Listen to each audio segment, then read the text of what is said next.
ನಮಸ್ಕಾರ ವಿದ್ಯಾರ್ಥಿಗಳೇ. ಕಳೆದ ವಿಡಿಯೋದಲ್ಲಿ ನಾವು ವಾತಾವರಣದ ಒತ್ತಡ, ವಾಯುವಿನ ಒತ್ತಡ ಹಾಗೆ ಅನೇಕ ಪ್ರಕಾರದ ಒತ್ತಡಗಳನ್ನು ನೋಡಿದ್ದೇವೆ.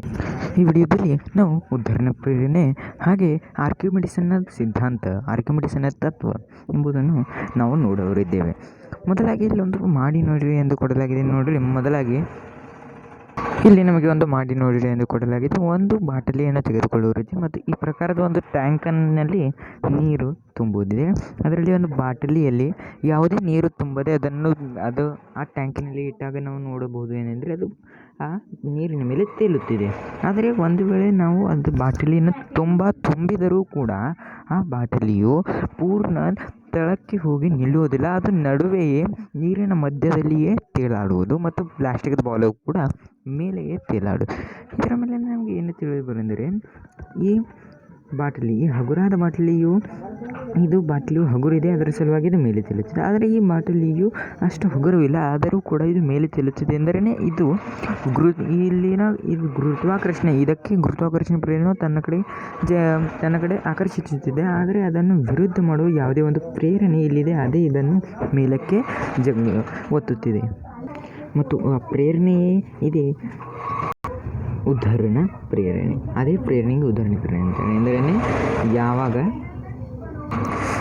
ಅಲ್ಲಿನ ಬಾಟಲಿಯು ಮೇಲೆ ಎತ್ತುತ್ತಿತ್ತು, ಅಲ್ಲಿ ಬಾಟಲಿಯ ಮೇಲೆ ಹೋಗುತ್ತಿತ್ತು ಎಂದರೇ ನೀರು ತುಂಬಿದ ಬಾಟಲಿಯು ಕೆಳಗಿನ ದಿಶೆಯಿಂದ ಪ್ರಯುಕ್ತವಾಗಿರುವ FG ಗುರುತ್ವಾಕರ್ಷಣೆ ಅಂದರೆ ಫೋರ್ಸ್ ಆಫ್ ಗ್ರಾವಿಟೇಷನ್ ವಿರುದ್ಧ ದಿಶೆಯಲ್ಲಿ ಯಾವುದೇ ಒಂದು ಪ್ರೇರಣೆಯು ಅಲ್ಲಿ ಪ್ರಯುಕ್ತವಾಗಿದೆ ಮತ್ತು ಆ ಪ್ರೇರಣೆಯು ಸಮತೋಲಿತವಾಗಿದೆ ಮತ್ತು ಆ ಪ್ರೇರಣೆಗೆ ಉದ್ಧರಣ ಪ್ರೇರಣೆ ಎನ್ನುತ್ತಾರೆ. ಆ ಪ್ರೇರಣೆಗೆ ಉದ್ಧರಣ ಪ್ರೇರಣೆ ಅಂತಾರೆ. ಯಾವುದೇ ಒಂದು ನೀರಿನಲ್ಲಿ ಅಥವಾ ಅನ್ಯ ದ್ರಾವಯದಲ್ಲಿ ಎಂದರೇ ಯಾವುದೇ ಒಂದು ದ್ರಾವಯದಲ್ಲಿ ಮೇಲಿನ ದಿಶೆಯಿಂದ ಪ್ರಯುಕ್ತವಾಗಿರುವ ಪ್ರೇರಣೆ ಎಂದರೇ ಉದ್ಧರಣ ಪ್ರೇರಣೆ. ಉದ್ಧರಣ ಪ್ರೇರಣೆ FV ಎಂದರೆ ಫೋರ್ಸ್ ಆಫ್ ಬಿಯಾಂಡ್ ಎಂದು ಉದ್ಧರಣ ಪ್ರೇರಣೆಗೆ ಇಂಗ್ಲೀಷ್ನಲ್ಲಿ ಬಿಯಾಂಡ್ ಫೋರ್ಸ್ ಎನ್ನುತ್ತಾರೆ. ಅದರ ಸಲುವಾಗಿ ಇಲ್ಲಿ FV ಎಂದು ಇಲ್ಲಿ ಬರೆದಿದ್ದಾರೆ. ಈಗ ಸ್ವಲ್ಪ ಆಲೋಚಿಸಿರಿ ಅಂತ ನೋಡಿದರೆ, ಯಾವಾಗ ನಾವು ಒಂದು ಬಾವಿಯಲ್ಲಿನ ನೀರನ್ನು ಸೇದುತ್ತಿರ್ತೀವಿ, ಆಗ ನಾವು ಯಾವ ಕಟ್ಟಿದ ಬಕೆಟ್ ಇರುತ್ತದೆ, ಇಲ್ಲವೆಂದು ಯಾವುದೊಂದು ಬುಟ್ಟಿ ಇರುತ್ತದೆ, ಆ ಬಕೆಟು ನೀರಿನಲ್ಲಿದ್ದಾಗ ನಮಗೆ ತುಂಬ ಹಗುರ ಅನಿಸುತ್ತೆ. ಆದರೆ ಅದು ನೀರಿನಲ್ಲಿಂದ ಮೇಲೆ ಬಂದಾಗ ಅದು ನಮಗೆ ಹಗುರಾಗಿ ಅನಿಸುವುದಿಲ್ಲ, ಅದು ತುಂಬ ಭಾರ ಅನಿಸುವುದು.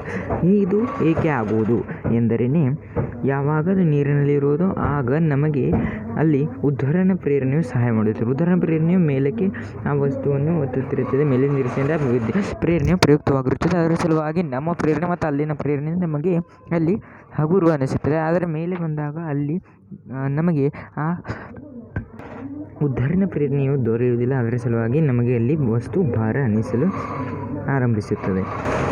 ಈಗ ಇನ್ನೊಂದು ಮಾಡಿ ನೋಡ್ರಿ ಎಂದು ಕೊಡಲಾಗಿದೆ. ನೋಡ್ರಿ, ಒಂದು ತೆಳುವಾದ ಅಲ್ಯೂಮಿನಿಯಂ ಪತ್ರವನ್ನು ನಾವು ತೆಗೆದುಕೊಂಡು ಅದನ್ನು ಲಂಬವಾಗಿ ನೀರಿನ ಬಕೆಟ್ನಲ್ಲಿ ಇಟ್ಟರೆ ಅದು ಮುನುಗುವುದು. ಆದರೆ ಅದೇ ಅಲ್ಯೂಮಿನಿಯಂ ಪತ್ರದಿಂದ ನಾವು ಒಂದು ಹಡಗನ್ನು ತಯಾರಿಸಿ ಅದನ್ನು ನೀರಿನ ಮೇಲೆ ಇಟ್ಟರೆ ಅದು ತೇಲುವುದು. ಹೀಗೆ ಏಕೆ ಆಗುವುದು ಎಂದರೆ ಯಾವಾಗ ಅದು ಪತ್ರವಿರುವುದು ನಾವು ಆಗ ಅದನ್ನು ಲಂಬ ದಿಶೆಯಲ್ಲಿ ನೀರಿನಲ್ಲಿ ಇಟ್ಟ ಕಾರಣ ಅಲ್ಲಿನ ಕ್ಷೇತ್ರಫಲವು ಕಡಿಮೆ ಆಗುವುದು ಮತ್ತು ಕ್ಷೇತ್ರಫಲವು ಕಡಿಮೆಯಾದರೆ ಒತ್ತಡ ಹೆಚ್ಚುವುದನ್ನು ನಾವು ಕಳೆದ ವಿಡಿಯೋಗಳಲ್ಲಿ ನೋಡಿದ್ದೇವೆ. ಮತ್ತು ಇದೇ ಕಾರಣದಿಂದಾಗಿ ಹಾಗೆ ಆಗುವುದು. ಮತ್ತು ಯಾವಾಗ ನಾವು ಹಡಗನ್ನು ಮಾಡುವಾಗ ಕ್ಷೇತ್ರಫಲ ಹೆಚ್ಚಾಗುವುದು ಮತ್ತು ಒತ್ತಡ ಕಮ್ಮಿ ಆಗುವುದು. ಅದರ ಸಲುವಾಗಿ ಅದು ಮುನುಗುವುದಿಲ್ಲ. ಹಾಗೆ ಇನ್ನೊಂದು ಉದಾಹರಣೆಯನ್ನು ನೋಡ್ರಿ, ಯಾವಾಗ ನಾವು ಒಂದು ಸಣ್ಣ ಕಬ್ಬಿಣದ ಮಳೆಯನ್ನು ನೀರಿನಲ್ಲಿ ಹಾಕುತ್ತೀವೋ ಆಗ ಅದು ಮುನುಗುತ್ತದೆ. ಆದರೆ ಇಷ್ಟು ದೊಡ್ಡ ದೊಡ್ಡ ಹಡಗುಗಳು ಸಮುದ್ರದ ತೇಲುತ್ತವೆ. ಅದು ಯಾಕೆ ಎಂದರೆ ಇಲ್ಲಿ ಕಬ್ಬಿಣದ ಮೊಳೆಯ ಕ್ಷೇತ್ರಫಲ ಕಡಿಮೆ ಇದೆ ಮತ್ತು ಅಲ್ಲಿನ ಸ್ಟೀಲದ ದೊಡ್ಡ ದೊಡ್ಡ ಹಡಗುಗಳ ಕ್ಷೇತ್ರಫಲ ಹೆಚ್ಚು ಇದೆ. ಅದರ ಸಲುವಾಗಿ ಅವು ಸಹಜವಾಗಿ ಈಜಬಹುದು. ಹಾಗೆ ಇದು ಒಂದೇ ಕಾರಣವಿರುತ್ತದೆ ಪ್ರತಿಯೊಂದಕ್ಕೆ ಇಲ್ಲ. ಅದರ ಸಲುವಾಗಿ ಇನ್ನೊಂದು ಕಾರಣವೂ ಸಹಿತ ಇದೆ. ಯಾವಾಗ ನಾವು ಯಾವಾಗ ನಾವು ಹಡಗನ್ನು ನಡೆಸುತ್ತೇವೆ ಆಗ ಹಡಗು ಇದು ಸಮುದ್ರದಲ್ಲಿರುತ್ತದೆ. ಸಮುದ್ರ ಎಂದರೇ ಅಲ್ಲಿನ ನೀರು ಇದು ಸಿಹಿಯಾಗಿರುವುದಿಲ್ಲ ಮತ್ತು ಅದು ಸ್ವಲ್ಪ ಉಪ್ಪು ಆಗಿರುವುದು ಮತ್ತು ನಾವು ಮನೆಯಲ್ಲಿ ನೀರು ಇದು ಸಿಹಿಯಾಗಿರುವುದು. ಉಪ್ಪು ಯಾವ ನೀರಿನಲ್ಲಿ ಹೆಚ್ಚು ಉಪ್ಪು ಇರುತ್ತದೆ ಅಲ್ಲಿನ ಆ ಲವಣ ಇರುತ್ತದೆ, ಅಲ್ಲಿನ ದಾರ್ಢ್ಯತೆ ಹೆಚ್ಚಾಗುತ್ತದೆ.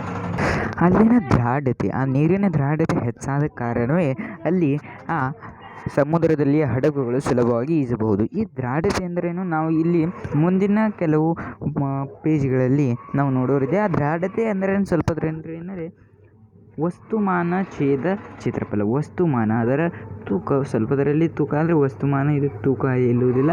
ಆದರೆ ವಸ್ತುಮಾನ ಇಲ್ಲಿ ತೂಕ ಎಂದರೇನೆ ನೀವು ನಡೆಯುವುದು ತೂಕ ಛೇದ ಕ್ಷೇತ್ರಫಲ ಎಂಬುದು ಇಲ್ಲಿದೆ.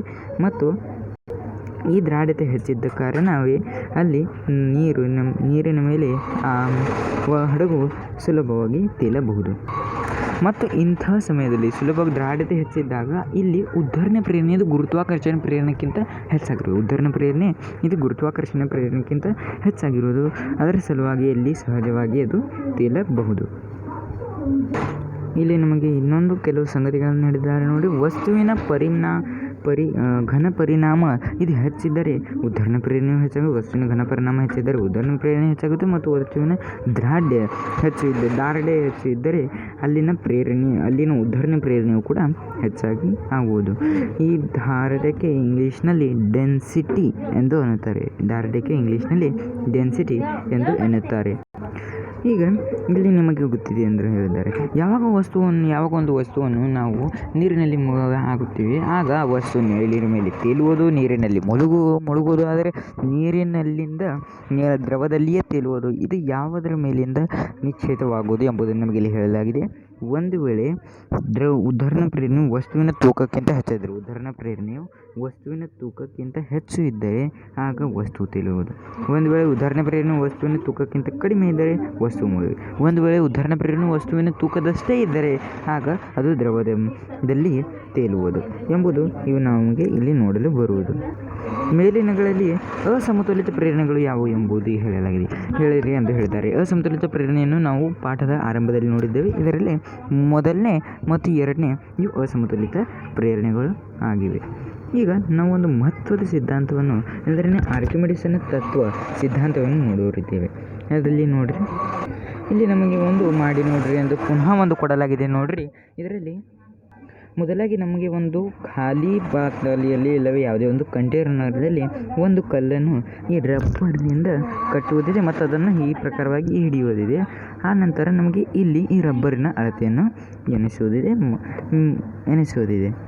ಮತ್ತು ನಂತರ ಅದೇ ಇಲ್ಲಿ ನೀರನ್ನು ತೆಗೆದುಕೊಂಡು ಅದೇ ಕಲ್ಲಿನ ಅದೇ ತೂಕದ ಮತ್ತು ಅದೇ ರಬ್ಬರನ್ನು ಹಿಡಿದು ಇಲ್ಲಿ ಕೂಡ ಈ ನೀರಿನಲ್ಲಿ ಮುಳುಗಿಸುತ್ತಾ ಹೋಗುವುದು. ನಂತರ ಈ ರಬ್ಬರಿನ ಅಳತೆಯನ್ನು ಎನಿಸೋದಿದೆ. ಆಗ ನಮಗೆ ತಿಳಿದು ಬರುವುದೆಂದರೆ ಯಾವಾಗ ಈ ಖಾಲಿಯಲ್ಲಿ ಇರುವುದು ಆಗ ರಬ್ಬರಿನ ಅಳತೆ ಹೆಚ್ಚಿರುವುದು ಮತ್ತು ಯಾವಾಗಲ್ಲಿ ಖಾಲಿಯಲ್ಲಿ ನೀರಿನಲ್ಲಿ ಇರುವುದು ಅದರ ಅಳತೆ ಕಡಿಮೆ ಇರುವುದು. ಇದು ಆಗುವುದು ಏಕೆಂದರೆ ಇದು ಉದ್ಧರಣ ಪ್ರೇರಣೆಯ ಕಾರಣದಿಂದಲೇ ಆಗುವುದು.